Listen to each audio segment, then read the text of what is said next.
Hi guys, today we're doing a keto egg tortilla wrap. So first we'll take a pan.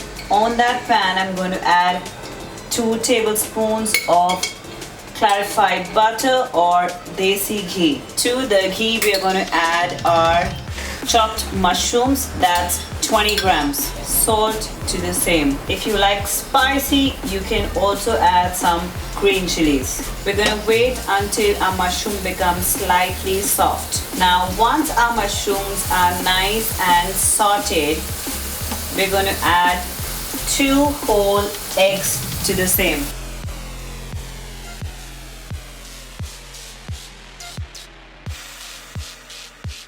We're going to cook until it's slightly well done. That means we're not going to make the eggs very crispy, but we're going to keep it little tender and juicy because it's going to go on our tortilla.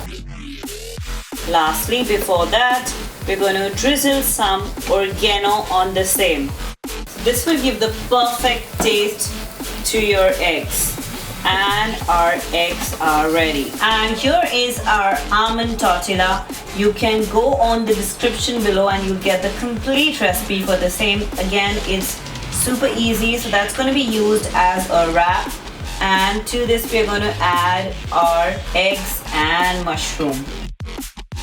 And our keto egg tortilla wrap is ready. It's super easy, amazing breakfast or a snack for the evening. Request you to please subscribe to the channel, share it with your friends and family so that more people come to know about it. And lots of love. See you soon.